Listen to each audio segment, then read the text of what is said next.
எல்லா மாநிலங்களுக்கும் பொருந்தாது என்பது என் கருத்து. ஆனால் இருமொழி கொள்கை என்பது இந்தியாவுக்கே பொருந்தும் என்பது என் கருத்து.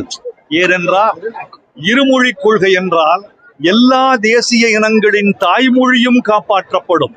பிறகு உலகத்தோடு உறவு கொள்ள ஆங்கிலம் என்ற துணை மொழியும் பாதுகாக்கப்படும். எனவே இந்த இரண்டு மொழிகளையும் கற்றுக்கொண்டால் இந்தியாவுக்கே பொருத்தமான ஒரு மொழிக் கொள்கையாக அது இருக்கும். மும்மொழி கொள்கை என்பது சிலருக்கு பாதிப்பு, பலருக்கும் பாதிப்பு என்பதாக முடியும்.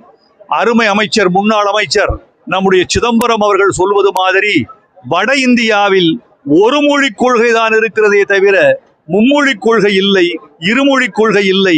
தாய்மொழியில் மட்டுமே அவர்கள் படித்துக் கொண்டிருக்கிறார்கள். ஆனால் தமிழர்கள் தாய்மொழியோடு ஆங்கிலத்தையும் படித்துக் கொள்வதனால் உலகத்தை ஆள்கிறார்கள். ஒரு சின்ன ஓட்டை, இன்னொரு பெரிய ஓட்டை, இரண்டின் வழியாக சின்ன பூனையும் போய்விடும், மிகப்பெரிய பூனையும் உள்ளே போய்விடும் என்பது மாதிரி தாய்மொழியாகிய தமிழ், அப்புறம் உலக மொழியாகிய ஆங்கிலம் என்ற இரண்டு துளைகளின் வழியே இந்த ஒட்டுமொத்த மனித சமூகமே பயணப்படும் என்பது என் எண்ணம். எனவே தாய்மொழியின் கருத்துக்களை, தாய்மொழியினுடைய பெருமைகளை உயர்த்தி பிடிப்பதற்கு இருமொழி கொள்கைதான் இயல்பானது, ஏதுவானது.